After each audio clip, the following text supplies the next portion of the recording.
Gold, trusted gold buyers. మీరు తాకట్టు పెట్టిన బంగారాన్ని విడిపించి ఈ రోజు ఉన్న మార్కెట్ ధరకు కొనబడను. ప్రస్తుతం మనతో పాటు ఉన్నారు ప్రముఖ జ్యోతిష్యులు వేణుస్వామి గారు. ఇప్పుడు వారితో మాట్లాడి మరిన్ని విషయాలు తెలుసుకుందాం. ముఖ్యంగా మనకెన్నో సందేహాలు ఉంటూ ఉంటాయి, వాటి గురించి అడిగి తెలుసుకునే ప్రయత్నం చేద్దాం. నమస్కారం అండి. నమస్తే తల్లి. ఓం నమో వెంకటేశాయ. వెంకటాద్రి సంస్థానం బ్రహ్మాండే నాసికించిన వెంకటేశ సమోదేవో నా భూతో నా భవిష్యతి. ఇప్పటి వరకు కూడా రకరకాల విపత్తులు అయితే మనం చూసాం. గత ఉగాది మన కొత్త సంవత్సరం నుంచి కూడా ఇప్పటి వరకు చాలా విపత్తులు చూసినాం.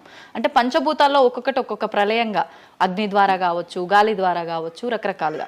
ఇప్పుడు ఈ గ్రహాల మార్పుల వల్ల ఏవో రాబోతున్నాయని, మొన్న రీసెంట్గా బ్రహ్మంగారి ఇల్లు కూలింది అని, అంటే ఎక్కడ ఏ మూలన ఏం జరిగినా కూడా దాన్ని ప్రతి ఒక్కదానికి లింక్ చేసి దానివల్ల ఏదో దుష్ప్రభావాలు రాబోతున్నాయి, దీనివల్ల ఇబ్బందులు పడబోతున్నారని చెప్తున్నారు. మరి ఈ 2026 మనమైతే ఉగాది నుంచి చూసుకుంటాం, కానీ ఆంగ్ల నూతన సంవత్సరం రాబోతోంది. దీని ద్వారా మనకు ఉగాది వరకు ఈ మధ్య కాలంలో ఎలా ఉండబోతోంది, గ్రహాలు రాశుల పరంగా చూసుకుంటే, పంచభూతాల పరంగా చూసుకుంటే, తర్వాత మనకి సంవత్సరం మారిన తర్వాత ఎలా ఉండబోతోంది. సో రాబోతున్నటువంటి సంవత్సరం పేరు కూడా చాలా చాలా చాలా కాంట్రవర్షియల్ నేమ్, పరాభవనామ సంవత్సరము. పరాభవము అంటే ఓటమి, అవమానముతో కూడిన ఓటమి అని అర్థం. పరాభవము దుర్యోధనుడికి మయసభలో జరిగినది పరాభవము. సో అలాంటి పరాభవము ఎవరికి జరుగుతుంది అంటే, ఎవరి జాతకంలోనైతే ఏలినాటి శని ఉందో, 6వ స్థానంలో శని ఉన్నాడో, 8వ స్థానంలో శని ఉన్నాడో, 12వ స్థానంలో గురువు ఉన్నాడో, వాళ్లకు ఈ సంవత్సరం సంచలనాలు ఉండబోతా ఉన్నాయి. అది మేషరాశి కావచ్చు, మీనరాశి కావచ్చు, సింహరాశి కావచ్చు. సో ఇలాంటి వారికి ఈ సంవత్సరం పెను సంచలనాలు ఉండేటువంటి అవకాశాలు ప్రస్ఫుటంగా కనిపిస్తూ ఉన్నాయి. సో ఇది ఓవరాల్గా సంవత్సర ఫలితము. ఇక 12 రాశులకు సంబంధించి ముందుగా మేషరాశి కనుక తీసుకున్నట్లయితే, మేషరాశికి ఈ సంవత్సరము ఏలినాటి శని నడుస్తూ ఉంది. సో ఏలినాటి శని ఒక పక్క గురువు బాగాలేడు, ఒక పక్క రాహు బాగాలేడు, ఒక పక్క కేతు బాగాలేడు. సో ఇలాంటి సందర్భంలో పెను సంచలనాలకు కారణభూతమయ్యేటువంటి అవకాశం ఉంది. సో విద్యార్థులకు ఉత్తీర్ణత శాతం తగ్గుతుంది, కోరుకున్న ప్లేస్మెంట్స్ రావు, వీసా రిజెక్ట్ అయ్యే అవకాశం ఉంది. ఉద్యోగస్తులకు పై అధికారుల వల్ల సమస్యలు ఉంటాయి, ప్రమోషన్లు ఆగిపోతాయి. సో బదిలీలు చాలా దూరంగా బదిలీలు అయ్యే అవకాశం కనిపిస్తూ ఉంది. రాజకీయ నాయకులకు ఫెయిల్యూర్స్ కనిపిస్తూ ఉన్నాయి, ఉన్న పదవులు కోల్పోయే అవకాశం కనిపిస్తుంది, ఎన్నికలలో ఓటమి కనిపిస్తూ ఉంది. రైతులకు మొదటి పంట కంటే రెండవ పంట బాగుండే అవకాశం ఉంది. కళాకారులకు, క్రీడాకారులకు అవకాశాలు తగ్గిపోయి ఆదాయం తగ్గిపోయే అవకాశం ఉంది. స్త్రీలకు సంబంధించి భర్తల మధ్యన గొడవలయ్యే అవకాశం ఉంది. అలాగే వ్యాపారస్తులకు, బ్యూరోక్రాట్లకు ఈ సంవత్సరం ఏసీబీ, సిబిఐ, సిఐడి లాంటి కేసులు లేదా ఈడీ కేసులు కనిపిస్తూ ఉన్నాయి. ఈ సంవత్సరం ఓవరాల్గా మేషరాశి వాళ్ళని తీసుకుంటే న్యాయపరమైన ఇబ్బందులు, ఆర్థికపరమైన ఇబ్బందులు, ఆరోగ్యపరమైన ఇబ్బందులు, తండ్రికి సంబంధించిన అపమృత్యు గండము,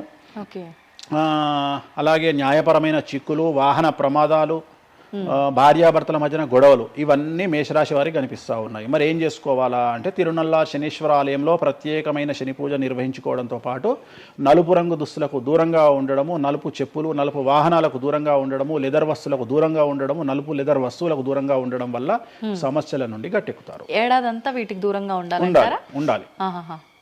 మరి నెక్స్ట్ వృషభ రాశి. సో వృషభ రాశి వారికి ఈ సంవత్సరం 100కు ఇంచుమించుగా 75% అనుకూలంగా ఉంది. రాహువు, కేతువు, గురువు, శని అనుకూలత కనిపిస్తూ ఉంది. చాలా బాగుండబోతా ఉంది. ఈ సంవత్సరం మే నుండి విపరీతమైన రాజయోగం పట్టబోతా ఉంది. చాలా అనుకూలంగా ఉంది. విద్యార్థులకు ఉత్తీర్ణత శాతం ఉంటుంది. స్త్రీలకు అనుకూలమైన ఫలితాలు ఉంటాయి. స్త్రీలకు మీ ఇంట్లో కమాండింగ్ అంతా మీదే ఉంటుంది. రాజకీయ నాయకులకు ఎన్నికలలో విజయాలు సాధిస్తారు. డబ్బులు ఎక్కువ ఖర్చైనా విజయాలు సాధిస్తారు. అలాగే రైతులకు 2 పంటల దిగుబడి, రాబడి బాగుంటుంది. విద్యార్థులకు కోరుకున్న ప్రదేశాల్లో సీట్లు వస్తాయి. ఉత్తీర్ణత శాతం పెరుగుతుంది. అవివాహితులకు వివాహ యోగ సూచనలు కనిపిస్తున్నాయి. సంతానం లేని వారికి సంతాన యోగం కనిపిస్తూ ఉంది. వ్యాపారస్తులకు, అన్ని రంగాల వ్యాపారస్తులకు అనుకూలమైన ఫలితాలు ఉండబోతా ఉన్నాయి. క్రీడాకారులకు, కళాకారులకు అవకాశాలు, ఆదాయము పెరుగుతాయి. ఓవరాల్గా ఈ సంవత్సరం పూర్తి స్థాయిలో మీకు ఎటువంటి సమస్యలు కనిపించడం లేదు. చాలా బాగుంది కాబట్టి మీకు ఎటువంటి రెమెడీస్ అవసరం లేదు. వీలైతే సోమవారం నాడు శివాలయంలో రుద్రాభిషేకాన్ని నిర్వహించుకోండి. సో నెక్స్ట్ మిథున రాశి. ఈ సంవత్సరం ఏదైనా రాశి 100కు 110% అనుకూలంగా ఉంది అంటే మిథున రాశి. సో గురువు, రాహువు, కేతువు అన్ని గ్రహాలు అనుకూలంగా ఉన్నాయి. పట్టిందల్లా బంగారంగా ఉంటుంది. గురువు అతిచారం వల్ల మీ జాతకం చాలా బాగుండబోతా ఉంది. గత 10 సంవత్సరాల నుండి మీరు పడుతున్నటువంటి కష్టాలన్నీ తొలగిపోయే అవకాశాలు కనిపిస్తూ ఉన్నాయి. సో కొత్త స్పీడ్తో ముందుకు వెళ్ళండి, కొత్త ఆలోచనలు చేయండి, ఎంత గొప్పగా జీవితంలో ముందుకెళ్లాలో ప్లాన్ చేయండి, చాలా గొప్పగా ఆలోచించండి, చిన్నగా ఆలోచన చేయకండి. గురువు విపరీత రాజయోగాన్ని ఇవ్వబోతా ఉన్నాడు. దైవబలం మీకు అనుకూలంగా ఉంది, గురుబలం మీకు అనుకూలంగా ఉంది, శనిబలం మీకు అనుకూలంగా ఉంది. కాబట్టి కొత్త వ్యాపారాలు ప్రారంభించండి, విపరీతమైనటువంటి చాలా గొప్పగా కలలు కనండి, ఆ కళలను సాకారం చేసుకునే దిశగా ప్రయాణం చేయండి. విద్యార్థులకు అనుకూలంగా ఉంది, ఉద్యోగస్తులకు అనుకూలంగా ఉంది, వ్యాపారస్తులకు అనుకూలంగా ఉంది, రైతులకు 2 పంటలు అనుకూలంగా ఉంది. సో ప్రతి వాళ్ళు చెరువులు, తర్వాత చేపల చెరువులు, రొయ్యల చెరువులు పండించే వాళ్ళకు అనుకూలంగా ఉంది, పౌల్ట్రీ ఫామ్ వాళ్ళకు అనుకూలంగా ఉంది, రాజకీయ రంగం వారికి అనుకూలంగా ప్రజల్లో మంచి మార్పులు కనిపిస్తూ ఉన్నాయి.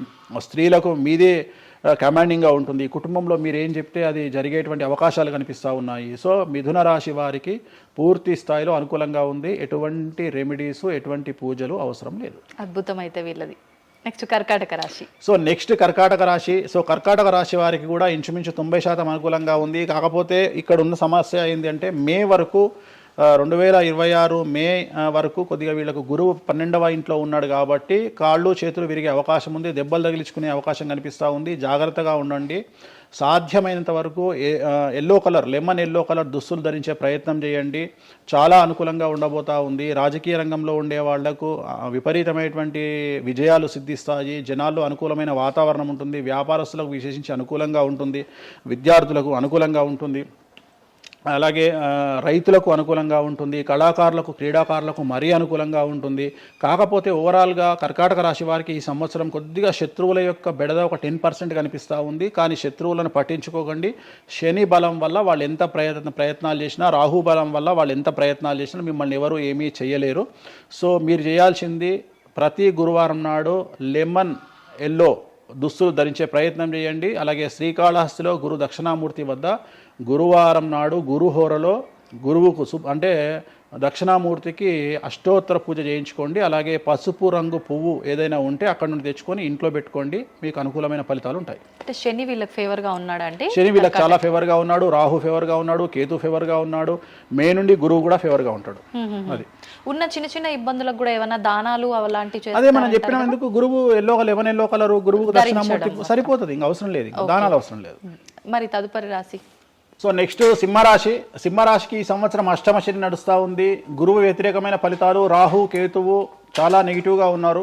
సో ఇంచుమించుగా 4 గ్రహాలు వ్యతిరేకమైన దిశలో ఉన్నాయి. అష్టమ శని అంటే తల్లికి ఆరోగ్యపరమైన ఇబ్బందులు ఉంటాయి, మానసికమైన ఇబ్బందులు ఉంటాయి, శారీరకమైనటువంటి అనారోగ్య సమస్యలు ఉంటాయి, అలాగే ఆర్థికపరమైన ఇబ్బందులు, న్యాయపరమైన చికాకులు ఉంటాయి. జాగ్రత్తగా ఉండండి. నలుపు రంగు దుస్తులకు దూరంగా ఉండండి. విద్యార్థులకు సమస్యలు, ఉద్యోగస్తులకు సమస్యలు, వ్యాపారస్తులకు సమస్యలు, ఈడీ కేసులు, పోలీస్ కేసులు, బ్యూరోక్రాట్స్కు సిబిఐ కేసులు, రైతులకు పంటల దిగుబడిలో నష్టము, కళాకారులకు, క్రీడాకారులకు వాళ్ళ అవకాశాలను ఇతరులు దక్కించుకునేటువంటి అవకాశం కనిపిస్తూ ఉంది. స్త్రీలకు భార్యాభర్తల మధ్యన గొడవలు.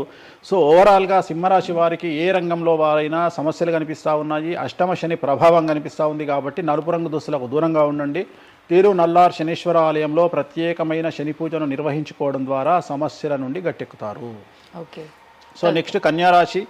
ఈ సంవత్సరం కన్యారాశి వారికి ఇంచుమించు 75% అనుకూలంగా ఉండబోతా ఉంది. శని, అలాగే కుజుడు, రాహువు, కేతువు, గురువు అనుకూలతల వల్ల చాలా అనుకూలంగా ఉండబోతా ఉంది. ఒకే ఒక్క సమస్య ఈ సంవత్సరం ఉండేది, భార్యాభర్తల మధ్యన ఈగోలు కానీ క్లాషెస్ కానీ వచ్చే అవకాశం ఉంది. సో కాంప్రమైజ్ అవ్వడానికి ప్రయత్నించండి. భార్య దగ్గర భర్త, భర్త దగ్గర భార్య, కాంప్రమైజ్ అవ్వండి. ఈగోలకు పోవద్దు, జెలస్లకు పోవద్దు. ఆర్థికపరమైన అంశాల్లో జాగ్రత్తగా ఉండండి. విద్యార్థులకు అనుకూలత కనిపిస్తూ ఉంది. రాజకీయ నాయకులకు అనుకూలత కనిపిస్తూ ఉంది. వ్యాపారస్తులకు, కళాకారులకు, క్రీడాకారులకు విశేషమైన యోగం లభించబోతూ ఉంది. న్యాయస్థానాల్లో పనిచేసే వాళ్లకు, న్యాయ సంబంధమైన వృత్తిలో ఉండే వాళ్లకు అనుకూలమైన ఫలితాలు ఉండబోతూ ఉన్నాయి. స్త్రీలకు విశేషించి అనుకూలంగా ఉండబోతూ ఉంది. సో ఈ సంవత్సరం కన్యారాశి వారికి పూర్తిగా అనుకూలమైనటువంటి ఫలితాలు కనిపిస్తూ ఉన్నాయి. వీరు చేయాల్సినటువంటి రెమెడీ, సోమవారం నాడు రుద్రాభిషేకాన్ని శివాలయంలో నిర్వహించండి. సమస్యల నుండి గట్టెక్కుతారు. సో నెక్స్ట్ తులారాశి. తులారాశి వారికి 6వ స్థానంలో శని కనిపిస్తూ ఉన్నాడు. కాకపోతే గురువు విపరీత రాజయోగాన్ని ఇవ్వబోతా ఉన్నాడు. వీళ్ళకి గురు బలము మరియు దైవ బలం అనుకూలంగా ఉండడం వల్ల మీ జీవితాన్ని కొత్తగా ప్రొజెక్ట్ చేసుకునేటువంటి అవకాశం మీకు దేవుడు కల్పిస్తూ ఉన్నాడు. ముందుకు వెళ్ళే ప్రయత్నం చేయండి. చాలా కొత్తగా మిమ్మల్ని మీరు ఆవిష్కరించుకునే ప్రయత్నం చేయండి. మిమ్మల్ని మీరు కొత్తగా సమాజానికి చూపించుకోండి. దానివల్ల మీ ఆలోచనలు మార్చుకోండి. చాలా గొప్పగా థింక్ చేయండి, గొప్పగా కలలు కనండి, వాటిని సాకారం చేసుకోండి. గురువు అనుకూలంగా ఉన్నాడు, కాకపోతే కుటుంబంలో పెను సంచలనం జరిగే అవకాశం కనిపిస్తూ ఉంది. 6వ స్థానము భాగ్యానికి మరియు శత్రుత్వానికి కారకుడు కాబట్టి శని వల్ల సంచలనం జరిగే అవకాశం ఉంది. విద్యార్థులు, ఉద్యోగస్తులు, వ్యాపారస్తులు, కళాకారులు, క్రీడాకారులు, రైతులు, అలాగే రాజకీయ నాయకులు ఎవరైనా సరే వాళ్ళ జీవితంలో ఏదో ఒక పెను సంచలనం జరిగే అవకాశం కనిపిస్తూ ఉంది. నలుపు రంగు దుస్తులకు దూరంగా ఉండండి. తిరునల్లార్ శనీశ్వర ఆలయంలో ప్రత్యేకమైన శని పూజ నిర్వహించడం ద్వారా సమస్యల నుండి బయటపడతారు. నెక్స్ట్ వృశ్చిక రాశి వారికి అర్ధాష్టమ శని వెళ్ళిపోయింది. శని గురువులు అనుకూలంగా ఉన్నారు, రాహు కేతువులు అనుకూలంగా ఉన్నారు. కళాకారులు, క్రీడాకారులు, ఉద్యోగస్తులు, విద్యార్థులు, వ్యాపారస్తులు, రైతులు, రాజకీయ నాయకులు, స్త్రీలు, అన్ని రంగాల వారికి పూర్తిగా 100కి 100% అనుకూలంగా ఉన్నటువంటి రాశి వృశ్చిక రాశి. పూర్తి స్థాయిలో విశాఖ 4, అనురాధ 1, 2, 3, 4, జ్యేష్ఠ 1, 2, 3, 4, 9 పాదాల వారికి విశేషించి రాజయోగంగా భావించాల్సి ఉంటుంది. మే వరకు విపరీత రాజయోగం కనిపిస్తూ ఉంది. మే తదుపరి కూడా అనుకూలమైన ఫలితాలను పొందుతారు కాబట్టి వీరికి ఎటువంటి రెమెడీసు, ఎటువంటి పూజలు అవసరం లేదు. చాలా గొప్పగా కళలు కనండి, మీకు ఉన్నటువంటి కళలను సాకారం చేసుకోండి, మీకు ఎటువంటి రెమెడీస్ కూడా అవసరం లేదు.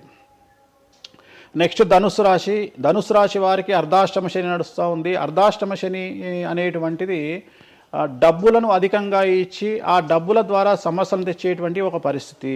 అంటే డబ్బులు లేకపోతేనే సమస్యలు అంటారా? డబ్బులు ఉంటే కూడా సమస్యలు. డబ్బులు ఉన్నప్పుడు వాటిని మనం ఖర్చు చేసే విధానంలో సమస్యలు, వాటిని మనం ఎలా సమాజంలో ఖర్చు పెట్టబోతున్నామనే సమస్యలు ఏర్పడేటువంటి అవకాశం ఉంది. కాబట్టి మీరు ఇన్వెస్ట్మెంట్ చేయడంలో కానీ, అప్పులు ఇవ్వడంలో కానీ, ఎవరికైనా అప్పులు ఇవ్వడంలో కానీ, చిట్టీలు వేయడంలో కానీ, సహాయం చేయబోయేటప్పుడు కానీ జాగ్రత్తలు తీసుకోండి. ఎటువంటి పరిస్థితుల్లోనూ డబ్బులు ఎవరికి ఇవ్వవద్దు. సో ధనుస్సు రాశి వారికి డబ్బు పరంగా సమస్యలు ఏర్పడే అవకాశం ఉంది. రాక డబ్బులు వచ్చినాయి కాబట్టి తీసుకెళ్ళి వేరే వాళ్ళకి ఇచ్చి మోసపోయే అవకాశాలు కనిపిస్తూ ఉన్నాయి. ఈ ఒక్క విషయంలో ధనుసు రాశి వాళ్ళు జాగ్రత్తలు తీసుకుంటే విద్యార్థులకు, ఉద్యోగస్తులకు, కళాకారులకు, క్రీడాకారులకు, రాజకీయ నాయకులకు, స్త్రీలకు, వ్యాపారస్తులకు, రైతులకు, అన్ని రంగాల వారికి ఈ సంవత్సరం అనుకూలంగా ఉంటుంది. ఓన్లీ మీరు చేయాల్సిన రెమెడీ నలుపు రంగు దుస్తులకు దూరంగా ఉండండి. తిరునల్లార్ శనీశ్వర ఆలయంలో ప్రత్యేకమైన శని పూజ నిర్వహించడం ద్వారా సమస్యల నుండి గట్టెక్కుతారు. నెక్స్ట్ మకర రాశి వారికి ఈ సంవత్సరం చాలా అనుకూలంగా ఉంది. ఈ సంవత్సరం అండర్లైన్ చేయాల్సిన విషయం ఏమిటంటే మకర రాశి వారికి భార్యాభర్తల మధ్యన గ్యాప్ ఏర్పడేటువంటి అవకాశం ఉంది. గొడవలు వచ్చే అవకాశం ఉంది. ఈగోస్ వల్ల కానీ వేటి వల్ల అయినా సమస్యలు వచ్చే అవకాశం ఉంది. అది కాకుండా విద్యార్థులకు అనుకూలతలు ఉంటాయి, ఉద్యోగస్తులకు అనుకూలతలు ఉంటాయి, రైతులకు 2 పంటల దిగుబడి రాబడి ఉంటుంది. అలాగే రాజకీయ నాయకులకు సమాజంలో మంచి పేరు ప్రఖ్యాతులతో పాటు పదవులు సిద్ధిస్తాయి. రైతులకు 2 పంటల దిగుబడి రాబడి ఉంటుంది. వ్యాపారస్తులకు రూపాయికి 100 రూపాయల లాభం ఉంటుంది. స్త్రీలకు కోరుకున్నటువంటి ఫలితాలు ఉంటాయి. అన్ని రంగాల వారికి అనుకూలమైన ఫలితాలు మకర రాశి వారికి ఉండబోతా ఉన్నాయి. వీరు సోమవారం నాడు శివాలయంలో రుద్రాభిషేకం నిర్వహించుకున్నట్లయితే సమస్యల నుండి గట్టెక్కుతారు. సో నెక్స్ట్ కుంభరాశి వారికి ఏలినాటి శని చివరి అంకంలో ఉంది. చాలా సమస్యలు కనిపించబోతా ఉన్నాయి. కుటుంబంలో ఎవరిని తీసుకున్నా విద్యార్థులు, ఉద్యోగస్తులు, వ్యాపారస్తులు, కళాకారులు, క్రీడాకారులు, రాజకీయ నాయకులు, స్త్రీలు, ఉద్యోగస్తులు, బ్యూరోక్రాట్లు అందరికీ సమస్యలు ఉన్నాయి. వాహన ప్రమాదాలు, పోలీస్ కేసులు, కోర్టు కేసులు, ఆరోగ్యపరమైన ఇబ్బందులు, మానసికమైన ఇబ్బందులు, స్త్రీలకైతే థైరాయిడ్ సమస్యలు, పీసీఓడి సమస్యలు, గర్భసంచికి సంబంధించిన సమస్యలు, మానసికమైన ఇబ్బందులు బాధించే అవకాశం కనిపిస్తూ ఉంది. జాగ్రత్తగా ఉండండి. నలుపు రంగు దుస్తులకు దూరంగా ఉండండి. శనివార నియమాన్ని పాటించండి. సప్త శనివార వ్రతాన్ని పాటించండి. సప్త శనివార వ్రతం అంటే శనివారం నాడు శ్రీ వెంకటేశ్వర స్వామి వారికి సంబంధించినటువంటి వ్రతము. ఇది పుస్తకం మీకు మార్కెట్లో దొరుకుతుంది, తీసుకొచ్చుకొని 7 వారాల పాటు 7 శనివారాల పాటు చేయండి. సమస్యల నుండి గట్టెక్కుతారు. ఇక చివరిది లాస్ట్ది అనేటువంటిది మీనరాశి వారికి ఈ సంవత్సరం జన్మశని నడుస్తూ ఉంది. జన్మశని చాలా డేంజరస్గా ఉండబోతూ ఉంది. ఏ రంగంలో ఉండే వారికైనా ఈ సంవత్సరం సమస్యలు తప్పవు. ఆర్థికంగా, సామాజికంగా, న్యాయపరంగా, ఆరోగ్యపరంగా, వాహన ప్రమాదాలు అవ్వచ్చు, ఆర్థికపరమైన నష్టాలు అవ్వచ్చు, పోలీస్ కేసులు అవ్వచ్చు, ఇంట్లో తల్లిదండ్రులు ఒకళ్లకు ప్రాణగండాలు అవ్వచ్చు, భార్యాభర్తల మధ్యన గొడవలు అవ్వచ్చు. మరీ ముఖ్యంగా ఈ సంవత్సరం మీనరాశి జాతకులు ఉండేటువంటి ఇళ్లలో మగవాళ్లకు సంపాదన లేకుండా ఖాళీగా ఉండడం వల్ల ఆడవాళ్ళు మాత్రమే సంపాదించి ఆడవాళ్ళ ఉద్యోగంతో డబ్బులు సంపాదించి ఆడవాళ్ళ అంటే భార్యల మీదనో ఆడవాళ్ళ కూతుళ్ళ మీదనో తల్లి మీదనో బ్రతికేటువంటి పరిస్థితి మగవాళ్ళకు ఉండే అవకాశం ఉంది. కాబట్టి ఈగోలను చంపుకోండి.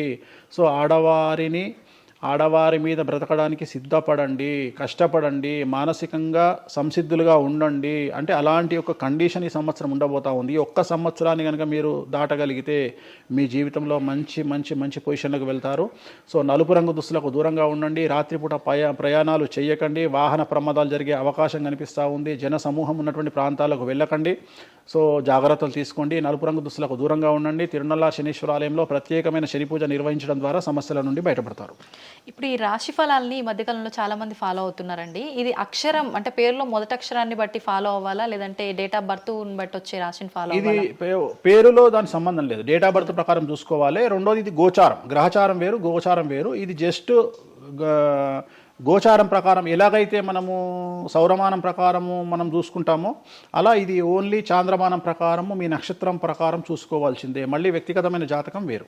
అంటే ఒక 3-4 రాశులు మినహాయించి అన్ని రాశుల వరకు కొంచెం ఇబ్బందికర పరిస్థితులే ఉన్నాయి. దానికి మీరు చెప్పిన రెమెడీస్ చేసుకుంటే సరిపోతుంది. అసలు నువ్వు జనవరి 1కు ముందు నా దగ్గరికి ఇంటర్వ్యూకి ఎందుకు వచ్చినావు? ఎందుకు రావు? ఉగాది కదా నువ్వు రావాలి. ఉగాదిది సపరేట్, అప్పుడు కొత్త పంచాంగం దృష్ట్యా ఇది సపరేట్. క్వశ్చన్ లేదు. ఎందుకని? తప్పు. దీనికి ఆన్సర్ చెప్పినాకనే ముందరకు పోవాలి మనం. ఉగాది 2026 మార్చి 19 నాడు శ్రీ పరాభవన సంవత్సరం వస్తుంది. దానికి కదా మనం పంచాంగం తీసుకోవాలి. నేను ఎందుకు ముందుగా వచ్చానంటే నేను దానికి ఆన్సర్ చెప్తా. మీరు ఎట్లాగో బిజీ పూజల్లో, మళ్ళీ నాకు అవకాశం దొరుకుతుందో లేదో తెలియదు. కాదు కాంపిటీషన్ జీవితములో నిన్ను నువ్వు నిలబెట్టుకోవడానికి కొత్తదనాన్ని ఎంచుకొని నిన్ను నమ్ముకున్నటువంటి ఓనర్కు నీ పూర్తి కర్త కర్మ క్రియ నీ రిజల్ట్ను ఇవ్వడానికి నువ్వు చేస్తున్నటువంటి ఒక ప్రయత్నం, నిన్ను నువ్వు జనాల్లో కొత్తగా ప్రొజెక్ట్ చేసుకోవడానికి చేస్తున్నటువంటి ప్రయత్నం. అదే ప్రయత్నం వేణుస్వామి చేసిండు కామాఖ్య విషయం. అమ్మా ఇట్లా వచ్చారా? అర్థమైందా? కాబట్టి జనాల్లో కొత్తదానంలో కొత్తగా వస్తే నువ్వు గదే యాంకరింగ్ నేర్చుకున్నావు, గాయన గదే అడ్వకేట్ చదువుకుండు, గా టీవీ ఛానల్ గదే చేసింది. మరి గా టీవీ ఛానల్ ఏమో ప్రైమ్ టైమ్ స్లాట్ 2 లక్షలు ఎట్లా పోతుంది? పనికి వాళ్ళ చిన్న ఛానల్ 2000 ఎందుకు పోతుంది అంటే వాళ్ళు కష్టపడడానికి వాళ్ళు చేసిన స్టింగ్ ఆపరేషన్లు కావచ్చు, వాళ్ళు జీవితాన్ని నాశనం చేసిన విధానం కావచ్చు, వాళ్ళకి ఆ పేరు వచ్చింది. సో అట్లనే వేణుస్వామి కష్టపడి ఈ స్థాయికి రావడానికి వేణుస్వామికి అంటూ ఒక బ్రాండ్ ఉన్నది. సో రెండవది, ఇదే సంవత్సరం ఇదే ఛానల్లో 2025 శివ అనే ఒక యాంకర్ కు నేను ఇంటర్వ్యూ ఇచ్చిన. అందులో చాలా విషయాలు చెప్పిన. ఏమేం చెప్పినా, ఈ సంవత్సరము రైలు ప్రమాదాలు ఎక్కువ అని చెప్పిన, విమాన ప్రమాదాలు ఎక్కువ అని చెప్పిన. చెప్పంగా వెనకకించి వచ్చి వీరికి పని పాట లేదు, వీడు పొద్దుగా లేస్తే నెగిటివే మాట్లాడతాడు అని తిట్టిరు నన్ను. మరి అయినప్పుడు ఒక్కడన్నా పెట్టడేంద్రా? పెట్టాలే కదా. ఎందుకు పెట్టారు అంటే చివరికి జ్యోతిష్యం చెప్పుకునే స్వేచ్ఛ కూడా మా బొందకు లేకుండా చేసిరు. జ్యోతిష్యంలో అరే ఇప్పుడు నా సొంత కవిత్వం కాదు, ఎవరిని అడిగినా చెప్తారు. ఈ సంవత్సరం గురువు అధిపతి కమాండర్ కేతువు అన్ని క్లియర్గా ఉన్నాయి. కేతువు అంటే మోక్షకారకుడు, భక్తికారకుడు. ఈ సంవత్సరం 2026లో ఎక్కడైతే జనాలు గుమిగూడు ఉంటారో అక్కడ ప్రాబ్లమ్స్ వస్తాయి. అది రేపు జరగబోయేటువంటి పుష్కరాలు కావచ్చు, రేపు జరగబోయే సమ్మక్క సారక్క పండగ కావచ్చు, లేకపోతే దేవాలయాల్లో ముక్కోటి ఏకాదశి కావచ్చు, ఎక్కడైతే భక్తి భావం ఉంటుందో అక్కడ చాలా పెద్ద పెను ప్రమాదాలు సంచలనాలు జరుగుతాయని శాస్త్రం చెప్తుంది. శాస్త్రం చెప్పినప్పుడు ఆ శాస్త్రాన్ని వేణుస్వామి చెప్తున్నాడు. దీన్ని కూడా తప్పు తీసుకుపోయి వేణుస్వామి ఏలినాడు శని నడుస్తుంది మేషరాశికి, మేషరాశి బాగుండదు అని చెప్పాలి కానీ మేషరాశి సూపర్ స్టార్లు అవుతారని నేనెందుకు చెప్తా అంటే, అక్కడ చూసినా వేణుస్వామి మన ఒక ఆమె నేను మీనరాశి బాగలేదంటే మీనరాశికి బాగలేదని చెప్తున్నా వేణుస్వామి ఎక్కడ చెప్పాడు వేణుస్వామి అని ఇట్లా ఊతుంది, ఇట్లనే ఊతుంది ఆమె, ఇట్లనే అంటుంది వేణుస్వామి చెప్పిండు అని తిట్టింది. నువ్వు నమ్మవమ్మా, ఆమె అమెరికా నుండి పంచుప్రభాకర్ అని ఒక ఆయన ఉంటాడు, ఆయన తిట్టిండమ్మా ఆ బూతులు భగవంతా నేనైతే తెల్లారి చచ్చిపోతుండే. అంటే వాళ్ళిద్దరికి ఫైటింగ్ జరిగి గదే మీనరాశి అని చెప్తున్నాను నేను. ఆమె మీనరాశి అంట, గదే మీనరాశి అంటున్నాను. అంటే నేను చెప్పేది అదే. నేను చెప్పేది ఫస్ట్ శనీశ్వరుడు కాదు, శనేశ్వరుడు. శనీశ్వరుడు అని ఎందుకు వచ్చింది అంటే, ఒకరోజు శని శంకరుడు ఇద్దరు కలిసినప్పుడు శంకరుడు శనిని అడుగుతాడు, ఏందా నేను చూస్తే పెద్ద అందరు భయపడుతున్నారు, చాలా పెద్ద పెద్ద వాళ్ళు భయపడుతున్నారు, నువ్వు తోపు తురుమట కదా అంటాడు. అంటే నేను తోపు తురుమా కాదా, రేపు చెప్తా నీ సంగతి అంటాడు. ఎవరు? శని ఈశ్వరుని అంటాడు. అంటే ఏంది అంటే రేపు నీ టైం వచ్చింది నీ సంగతి ఏందో చెప్తా అంటాడు. అంటే తెల్లవారి పొద్దున సూర్యోదయానికి శంకరుడు పోయి ఒక చెట్టు తొర్రలో దాచుకొని సాయంత్రం సూర్యాస్తమయం వరకు చెట్టు తొర్రలోనే ఉంటాడు. ఉండి బయటకు వస్తాడు. బయటకు వచ్చిన తర్వాత శని ఎదురుపడితే నన్నేమో చేస్తా అన్నావు కదా, ఏం చేసినావు అంటాడు. అంటే నువ్వు లయకారకుడివి, ప్రపంచాన్ని శాసిస్తావు, ముల్లోకాలను శాసిస్తావు, అట్లాంటి నిన్ను తీసుకుపోయి సూర్యోదయం నుండి సూర్యాస్తమయం దానిక చెట్టు తొర్రలో దాచిపెట్టిన, ఇంతకంటే నేను చేసేదే ఉంది అంటాడు. ఆట మొదలు పెట్టేశాడు అక్కడ ఆల్రెడీ. అప్పటి నుండి ఆయనకు శనీశ్వరుడు అని పేరు వచ్చింది. Okay okay. సో ఇది జరిగింది శంకరుడికి కూడా జరిగింది, రాముడికి కూడా జరిగింది. సో ఏలినాటి శని పీరియడ్లో, షష్టమ శని పీరియడ్లో బాధలు పడేటువంటి పరిస్థితి ప్రతి ఒక్కళ్లకు ఉంటుంది. రెండవసారి ఏలినాటి శనిలో మరీ దరిద్రంగా ఉంటుంది. కలియుగంలో దాని తీవ్రత చాలా ఎక్కువగా ఉంటుంది. కలియుగంలో ఫిజికల్ కంటే మానసికమైన దెబ్బలు చాలా ఎక్కువగా ఉంటాయి. జనాలు కొట్టే దెబ్బలు చాలా ఎక్కువగా ఉంటాయి. నరఘోష వల్ల తినే దెబ్బలు చాలా ఎక్కువగా ఉంటాయి. కలియుగ దైవమైనటువంటి వెంకటేశ్వర స్వామి వారికే ఎన్నో రకాల పూజలు చేసి దిష్టి తీయడానికి ప్రయత్నం చేస్తున్న సందర్భంలో ఆఫ్టర్ ఆల్ మానవుల మనమింత. సో మన మీద ఎన్నో రకాల దుష్ప్రయోగాలు ఉంటాయి, ఎన్నో రకాల నరఘోషలు ఉంటాయి. సో ఇవన్నీ జనాలకు తెలియజేయాల్సిన బాధ్యత ఒరిజినల్ పండితుడిగా, ఒరిజినల్ జ్యోతిష్కుడిగా నా మీద ఉంది. సో సొంత కవిత్వము జనాలకు పాజిటివ్గా చెప్పడానికి నేనేమి ఏమో అంటారు కదా, వ్యక్తిగత ఏదో అంటారు వాళ్ళను, వ్యక్తిగతంగా కౌన్సిలింగ్ ఇచ్చేటువంటి వాడిని కాదు నేను. సో నేను శాస్త్రం ఏం చెప్పిందో నేను దాన్ని మాత్రమే జనాలకు చెప్పడానికి నేను ఇక్కడ ఉన్నా. అంతేగాని క్యాన్సర్ వచ్చిన పట్టుకొని నీకు ఏం లేదు అని చెప్పి వాడిని ఇంటికి పంపించి 2 రోజుల తర్వాత సచ్చేటట్టు చేసేటువంటి నీచుడిని నేను కాదు. క్యాన్సర్ వస్తే క్యాన్సర్ వచ్చింది, ధైర్యంగా బతుకు, ఇంకా బతుకు, నీ కోరికలు తీర్చుకో, అన్ని కోరికలు తీసుకొని సావు అని చెప్తా. రెండవది, అన్ని తిని 60 ఏళ్ళు పోతే ఏం తినకుండా 80 ఏళ్ళు బతికితే లాభం లేదు. సో కలియుగంలో ఇవన్నీ సమస్యలు చాలా తీవ్రంగా ఉంటాయి. భార్యాభర్త కారులో పోతే పక్కింటోడు ఏడిస్తాడు, మంచి కారు కొనుక్కుంటే ఏడిస్తాడు, ఒక పిల్లగాడు మంచి ఉత్తీర్ణత శాతంలో పాస్ అయితే ఏడిస్తారు, మంచి ఉద్యోగం వస్తే ఏడిస్తారు, ఒక పొలిటికల్ బాగుంటే చస్తాడు, ఒక యాంకర్కు డబ్బులు వస్తే చస్తాడు. సో ప్రతి దగ్గర ఏడుపు ఏడుపు ఏడుపు, జలసు అనేటువంటిది రాజ్యమేలుతున్నటువంటి సందర్భంలో తెలుగు రాష్ట్రాలలో అది పీక్ స్థాయిలో ఉండేటువంటి పరిస్థితులలో నిజాలు చెప్పి జనాలని భయానికి దూరంగా ఉంచాల్సినటువంటి బాధ్యత నాది, జరగబోయే నష్టం నుండి కాపాడాల్సినటువంటి బాధ్యత నాది అని ఇంతమంది రాళ్ళేసినా, ఇంత చెండాల పనులు చేసినా, వ్యక్తిగతంగా నన్ను విమర్శలు చేసినా నేను ఎవరిని వ్యక్తిగతంగా విమర్శించడం లేదు. ఎందుకంటే ప్రతి ఒక్కడి ముడి కింద ఖచ్చితంగా సమస్యలు ఉంటాయి. ఈ శుద్ధపూస ఎవడూ కాదు. నాకంటూ నెల రోజులు పక్కకు తీస్తే ఒక్కొక్కటి జాతకాలు చెప్పగలుగుతా అందరివి. నేను వాటి జోలికి బోదలుచుకోవట్లేదు. శాస్త్రం ఏం చెప్పిందో శాస్త్ర ప్రామాణికంగా నేను జనాలకు తెలియజేయాలని కోరుకుంటున్నా. సో లాస్ట్ ఇయర్ ఎట్లా జరుగుతుందో 2025లో అనుభవించిన కష్టం కంటే 2026 ఎక్కువ, 2026 కంటే 27 ఎక్కువ, 27 కంటే 28 ఎక్కువ.